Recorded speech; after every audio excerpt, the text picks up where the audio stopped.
Hello students, आज की हमारी अगली क्लास जो कल की क्लास के आगे का भाग है, इसमें आज हम पढ़ने वाले हैं यूक्लिड विधि से। यूक्लिड विभाजन जो प्रमेयिका थी उससे हम एचसीएफ कैसे ज्ञात करेंगे।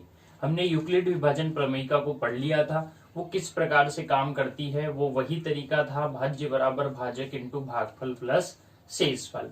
देखिए यहाँ पे होगा क्या, जब हम सवाल को हल करेंगे तो जब तक हम उसको हल करते जाएंगे तब तक कि हमें शेषफल शून्य प्राप्त ना हो। अब किस प्रकार से हल करेंगे, किस प्रकार से शेषफल शून्य मिलेगा, वो जब हम इसके एग्जाम्पल एक्सरसाइज के क्वेश्चन करेंगे तो हमें समझ में आने वाला है।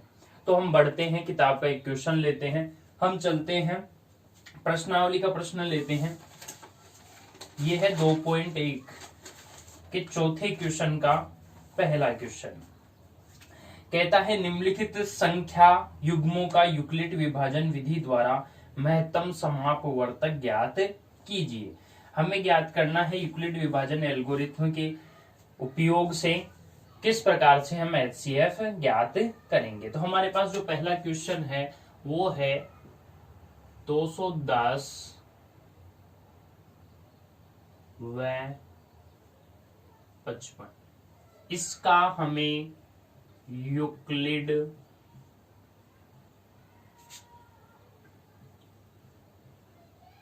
विभाजन प्रमेयिका से एचसीएफ निकालना है। ठीक है, अब कैसे निकालेंगे, क्या तरीका है। देखिए सबसे पहला काम,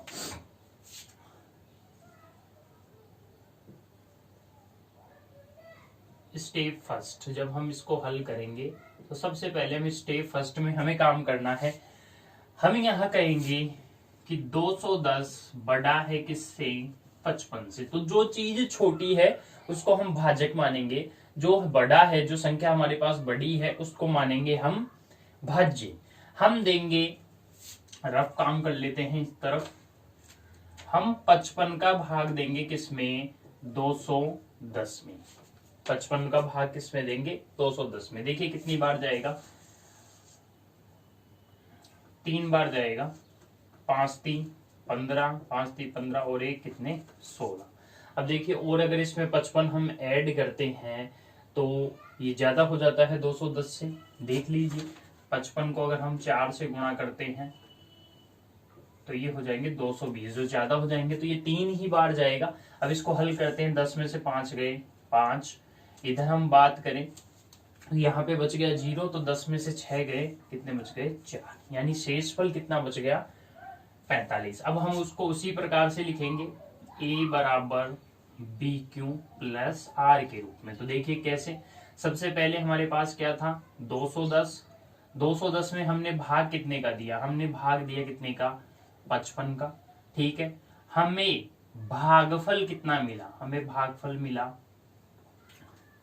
3, और हमारे पास शेषफल कितना प्राप्त हुआ, 45। ठीक है, शेषफल, अब देखिए यहाँ पे शेषफल हमें 0 प्राप्त नहीं हुआ।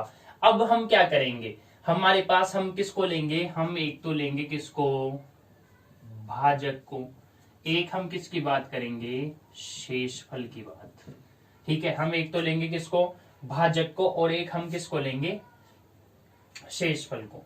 जब हमें यहाँ शेषफल क्या नहीं प्राप्त हुआ है, शेषफल बराबर प्राप्त नहीं हुआ है 0 के, तो हम यही प्रक्रिया पुनः अपनाएंगे। अब इस प्रक्रिया में हम क्या कर देंगे, इस प्रक्रिया में हम कर देंगे, जो हमारा भाजक था उस भाजक को तो हम बना देंगे क्या, स्टेप 2।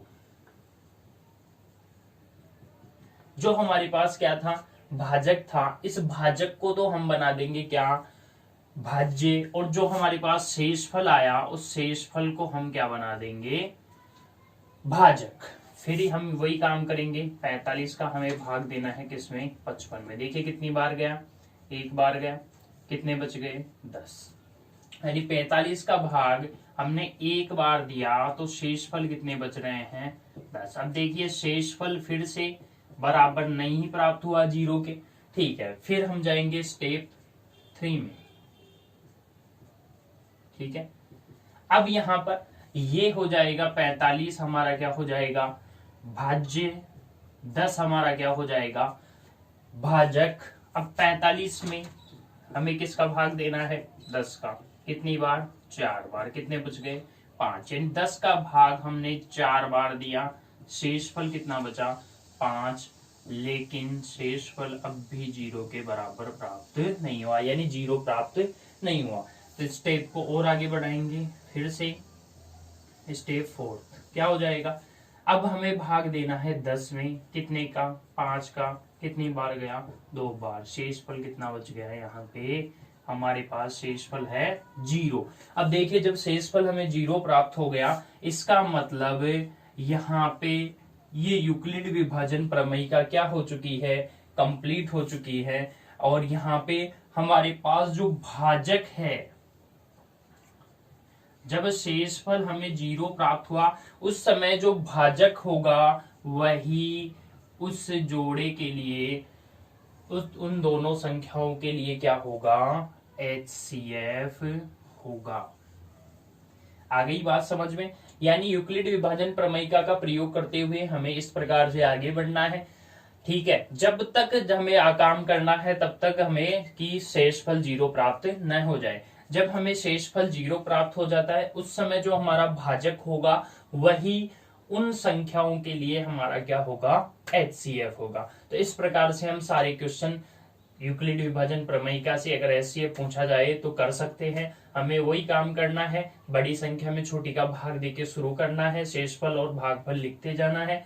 ये कार्य तब तक करना है जब तक कि शेषफल 0 प्राप्त ना हो जाए। जब शेषफल 0 प्राप्त होता है, उस समय जो भाजक हमारा है वही उन संख्याओं के लिए हमारा क्या होता है, हमारा HCF होता है। किसके द्वारा हमने ये काम किया है, यूक्लिड विभाजन प्रमेयिका के द्वारा। ठीक है, इस प्रकार से ये हमारी एक्सरसाइज कंप्लीट होती है। हम आगे की एक्सरसाइज 2.2 में चलते हैं। अब चलते हैं हम एक्सरसाइज 2 में। एक्सरसाइज 2 में हम पहला क्वेश्चन जो इसमें दे रखा है वो देख रखा है अभाज्य गुणनखंड का, कि हमें अभाज्य गुणनखंड करने हैं। देखिए, अभाज्य गुणनखंड के लिए हम बुक का क्वेश्चन लेते हैं। सबसे पहले दे रखा है, पहला क्वेश्चन ही ले लेते हैं, 468। हमें निकालना है 468 का अभाज्य गुणनखंडों द्वारा, अभाज्य गुणनखंडों द्वारा गुणनफल में व्यक्त करना। अभाज्य गुणनखंडों द्वारा गुणनफल में व्यक्त करना। ठीक है, कैसे करेंगे, देखिए ये हम काम करते आए हैं 468। देखिए, सबसे पहले सबसे छोटी संख्या शुरू करेंगे 2 से। सबसे पहले हम इसमें भाग देके देखेंगे 2 का भाग जाता है या नहीं जाता, फिर 3 का। 3 के बाद में अगर 3 का जा रहा है, देख चेक करते जाएंगे, बढ़ते जाएंगे आगे, और इसका पूरा भाज्य गुणनखंड हम करेंगे। अब यहाँ पर हम देखते हैं 2 का भाग जाता है कि नहीं जाता। तो हम जानते हैं भाजकता के नियमों से कि अगर किसी संख्या के अंत में 0, 2, 4, 6, 8 हो तो उस संख्या में 2 का पूरा भाग जाता है। तो यहाँ 8 है तो 2 का भाग जाएगा। 2 दूनी 4, 2 तियाम 6, 2 चौके 8। फिर से 2 का भाग, 2 एकम 2, 2 एकम 2, 2 ताम 14। अब आ गया 117। ठीक है, 117 में कैसे 2 का भाग तो जाएगा नहीं, क्योंकि 0, 2, 4, 6, 8, 0, 2, 4, 6, 8 हो तो 2 का भाग जाता है। लेकिन यहाँ पे 7 है तो 2 का भाग नहीं जाएगा। चेक करते हैं क्या 3 का भाग जाएगा। हाँ भाई, 3 का भाग जाएगा या नहीं जाएगा। तो 7 और 2, देखिए 3 का भाजकता का नियम कहता है किसी संख्या के अंकों के योग में अगर 3 का भाग जाता है तो उस संख्या में भी 3 का भाग जाएगा। अब यहाँ पर हम देखते हैं तो देखिए, संख्या का योग करते हैं, संख्या के अंकों का योग करते हैं तो वो आता है 9। अब 9 में अगर 3 का भाग जाता है तो संख्या में भी 3 का भाग जाएगा। देते हैं 3 का भाग, 3 तिया 9, 3 तिया 9 और 3 9 27। अब आ गया 9 और 3, फिर से 3 का भाग जाएगा, 3 एकम 3, 3 तिया 9। अब 13 में देखिए, 13 एक अभाज्य संख्या है। कल हमने बात करी थी अभाज्य संख्या क्या होती है, वे संख्याएं जिनमें खुद का और 1 का भाग जाता हो वो क्या होती है, अभाज्य संख्याएं। तो यहाँ पे ये 13 एक अभाज्य संख्या है। इसलिए इसमें किसका भाग जाएगा, 13 का ही भाग जाएगा। तो अब अगर हम गुणनफलों के रूप में इसे व्यक्त करें 468 को, तो किस प्रकार से व्यक्त करेंगे, 468 2 गुणा 3 गुणा 3 गुणा 13, ठीक है, यही हमारा क्या हो जाएगा, आंसर। तो इस प्रकार से हम अभाज्य गुणनखंडों द्वारा गुणनफल में संख्या को व्यक्त कर सकते हैं। ये आपके एक्सरसाइज 2.2 का पहला क्वेश्चन है। तो इस प्रकार से यहाँ पे जितने भी क्वेश्चन दे रखे हैं हम उन सभी को हल कर सकते हैं। अब हम बात करते हैं अगले क्वेश्चन की। अब चलते हैं हम अगले क्वेश्चन में जो आपके सामने स्क्रीन पे है। हमारा क्वेश्चन है कि हमें 90 दे रखा है और एक संख्या दे रखी है 144। हमें सबसे पहले इसके अभाज्य गुणनखंड से HCF व LCM ज्ञात करने हैं।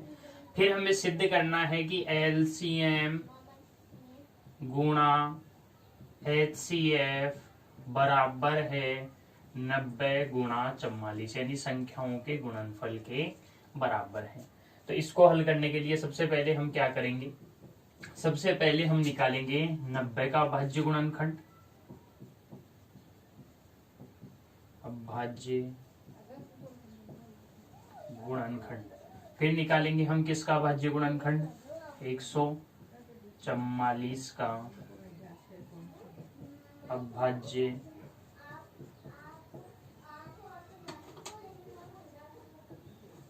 गुणनखंड। देखिए हम रफ में निकाल लेते हैं। रफ 90, 2 का भाग दिया 45, 3 का जाएगा 15, फिर 3 का जाएगा 5 और 1। तो 90 का अभाज्य गुणनखंड आ गया 2 गुणा 3 गुणा 3 गुणा 5। उसके बाद में 144 का निकालेंगे।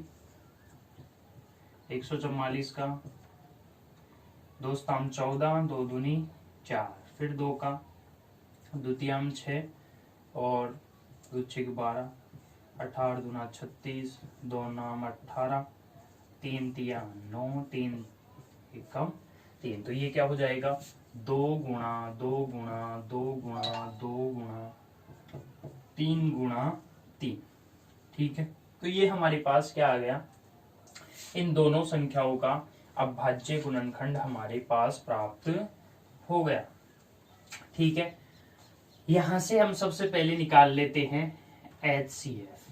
देखिए HCF निकालने के लिए उभयनिष्ठ न्यूनतम, जो हमारे पास अभाज्य गुणनखंड में ये जो संख्याएं ये प्राप्त हुई, उभयनिष्ठ न्यूनतम संख्याएं देखनी है। तो देखिए उभयनिष्ठ न्यूनतम 2 इसमें है, न्यूनतम कितनी बार है, 1 बार है। 3 इसमें है, न्यूनतम कितनी बार है, 2 बार ही है। तो HCF हमारा कितना आ गया, 2 गुणा 3 गुणा 3, 3 तिया 9, 9 दूनी 18, ठीक है। अब निकाल लेते हैं LCM, वो होगा अधिकतम संख्याएं। अब उभयनिष्ठ वाली शर्त नहीं लगती है, यहाँ पे हमें केवल देखनी है अधिकतम संख्याएं। अब देखिए 2 ज्यादा कितनी बार है, ज्यादा बार देखें तो नीचे की तरफ है। 144 में कितनी बार, 4 बार। 3 अधिकतम कितनी बार है, 2 बार, और 5 है 1 बार। हल करते हैं इसको, तो ये हो जाएगा 2 दूनी 4, 4 दूनी 8, 8 दूनी 16, 16 एकम 16, 16 32, 16 ती 48 गुणा 15, 15 अंटे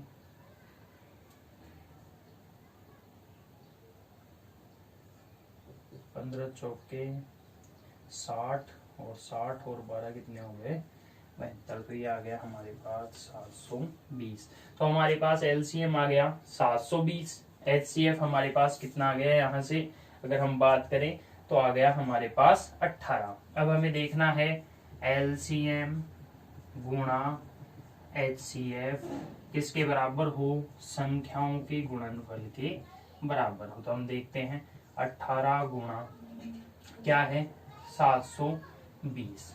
इसको हमें बराबर बताना है किसके, 90 गुणा 14 के। तो देखो इसको हम लिख सकते हैं 18 गुणा 16 गुणा 9 गुणा 5, मैंने 720 के टुकड़े कर लिए हैं। ठीक है, ये हो जाएगा 16 गुणा 9 गुणा 5। और इसको और हल करें तो देखो 18 को 5 से गुणा कर दीजिए, 18 पंजे 90, और 16 को 9 से गुणा करेंगे, 16 नाम है 144। तो ये आ जाएगा हमारे पास 90 गुणा 114, इधर से भी 90 गुणा 144। ठीक है, तो इस प्रकार से हम कह सकते हैं कि एलसीएम गुणा एचसीएफ किसके बराबर है? संख्याओं के गुणनफल के बराबर है। इस प्रकार से हम इस सभी क्वेश्चन जो यहाँ पे दे रखे हैं ये सिद्ध करवाने के, इस प्रकार से वो सारे क्वेश्चन हम कर सकते हैं। अब अगले क्वेश्चन में हमें दे रखा है 3 संख्याएं दे रखी है और 3 संख्याओं के लिए हमें एचसीएफ और एलसीएम ज्ञात करना है। देखिए तरीका वही रहता है जो हमने पिछले क्वेश्चन में किया है। हम करेंगे क्या, हम उनका भाज्य गुणनखंड निकालेंगे। एलसीएम के लिए हम लेंगे अधिकतम संख्याएं जो आ रही हैं उनके भाज्य गुणनखंड में, और एचसीएफ निकालने के लिए उभयनिष्ठ न्यूनतम संख्याएं लेते हुए हम एचसीएफ निकाल लेंगे। तो तरीका वही रहेगा, उस हिसाब से हम क्वेश्चन को हल कर सकते हैं। हम आगे की तरफ बढ़ते हैं। जो बड़े क्वेश्चन हमें दे रखे हैं, किस प्रकार के क्वेश्चन है, स्क्रीन पे आपके सामने क्वेश्चन नजर आ रहा है। कहता है किसी खेल के मैदान के वर्ताकार पथ पर मैदान का एक चक्कर पूरा करने में रमन को लगते हैं 18 मिनट। वर्ताकार मैदान का एक चक्कर पूरा करने में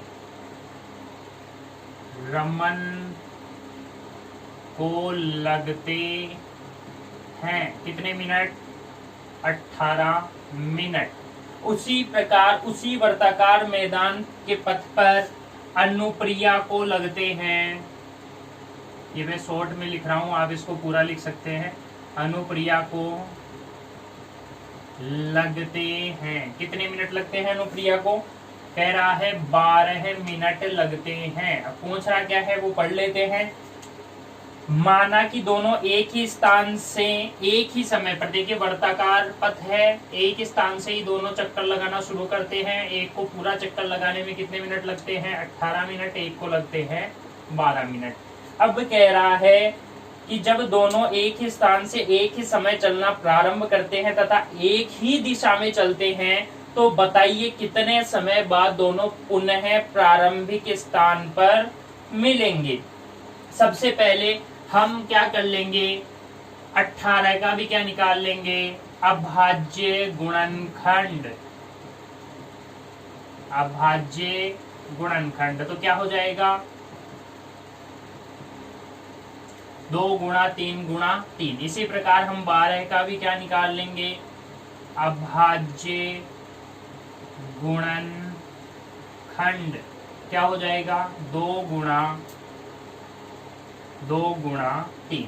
अब देखिए दोनों का भाज्य गुणनखंड निकाल लिया। हमें कह रहा है कि वो उस स्थान पर पुनः वापस कब मिलेंगे। तो यहाँ एचसीएफ निकालना है या एलसीएम। देखिए यहाँ से दोनों ने चलना प्रारंभ किया, अब एक 18 मिनट में पार करता है, एक 12 मिनट में। तो देखिए वो हमारे पास न्यूनतम संख्याएं तो भाज्य गुणनखंड से हम लेंगे, तो हमें पता है कि वो एक ही चक्कर में तो मिलने से रहे, यानी एक से ज्यादा चक्कर उन्हें लगाने पड़ेंगे। तो उस स्थिति में हमें क्या निकालना है? एलसीएम निकालना है।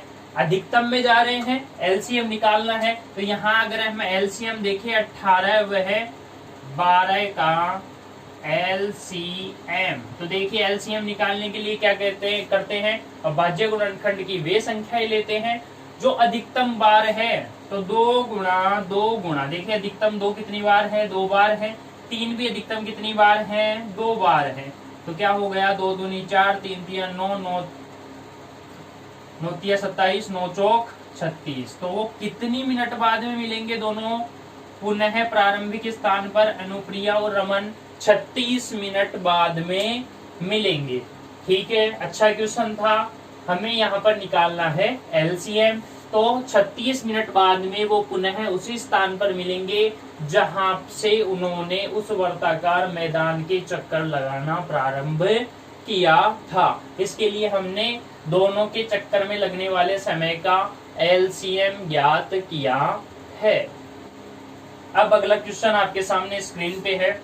एक संगोष्ठी में हिंदी, अंग्रेजी, गणित में भाग लेने वाले प्रतिभागियों की संख्या दे रखी है 60, 84 और 108। कह रहा है यदि प्रत्येक कमरे में बराबर संख्या में एक ही विषय के प्रतिभागी बैठाए जाते हैं तो आवश्यक कमरों की न्यूनतम संख्या ज्ञात कीजिए। तो हमें यहाँ पर दे रखा है हिंदी, अंग्रेजी व गणित में भाग लेने वाले प्रतिभागियों की संख्या। तो देखिए सबसे पहले हिंदी में भाग लेने वाले प्रतिभागी कितने हैं, 60। फिर उसके बाद में हमें दे रखे हैं अंग्रेजी में हमें प्रतिभागी दे रखे हैं कितने, 84। और उसके बाद में हमें दे रखे हैं गणित में प्रतिभागियों की संख्या कितनी दे रखी है, 108। अब हमें न्यूनतम कमरों की आवश्यक कमरों की संख्या निकालनी है। न्यूनतम है इसलिए हमें एचजीएफ निकालना है। तो सबसे पहले हम क्या निकाल लेंगे, 60 का अभाज्य गुणनखंड। ठीक है, हल करके निकाल लेते हैं। 30, 15, 5 और 1। तो कितना हो गया अभाज्य गुणनखंड, 2 गुणा 3 गुणा 5। ठीक है, फिर निकाल लेते हैं 84 का अभाज्य गुणनखंड। तो 84 का अभाज्य गुणनखंड निकालते हैं।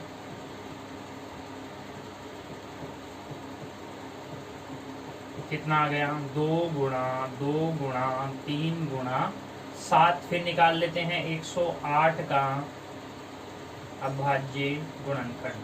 जब 108 का अभाज्य गुणनखंड हम निकालेंगे कितना आएगा,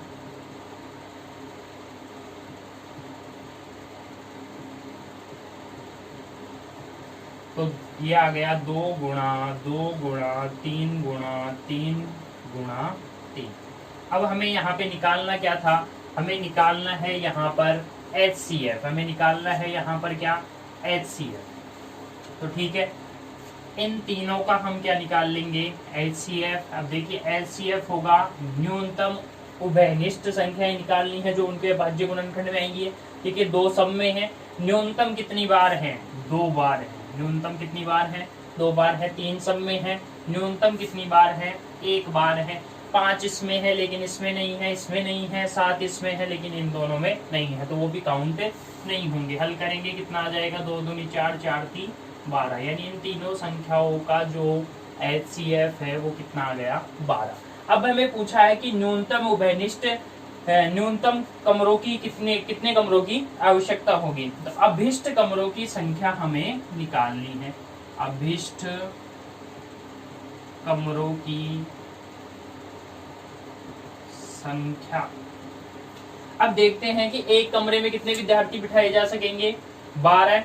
तो हमारे पास टोटल विद्यार्थी कितने हैं, 60 प्लस 84 प्लस 108 और इसमें हम भाग दे देंगे कितने का, 12 का। ऐड करेंगे कितने हो गए, 1 8 और 14, 14 और 1 15, 1 और 1 2। फिर हल करेंगे, 12 गुना 24 बच गया 1, 12 एकम 12। तो अभिष्ट कमरों की संख्या कितनी आ जाएगी, 21। अभिष्ट कमरों की संख्या कितनी आ जाएगी, 21। इस प्रकार से हमारी एक्सरसाइज 2.2 कंप्लीट होती है। कल हम देखेंगे एक्सरसाइज 2.3 जहां पे हम महत्वपूर्ण चीजें पढ़ने वाले हैं। वहां से एक बेसिक क्वेश्चन ज्यादातर पूछा जाता है एग्जाम में, √2 एक अपरिमेय संख्या है, ये सिद्ध कीजिए। एक परमेय के रूप में दे रखा है। इसके अलावा √3 भी निकाल सकते हैं, √7, √5, या इनके आधार पे क्वेश्चन आता है। वो किस प्रकार से आता है तो कल की क्लास में हम ये देखने वाले हैं। तो आज की क्लास आपको कैसी लगी, अगर आपको समझ में आया तो आप हमें कमेंट बॉक्स में बताइए। साथ ही आप हमारे चैनल मैथ्सपुर गणितीय अध्ययनशाला को सब्सक्राइब करें और इसे ज्यादा से ज्यादा शेयर करें।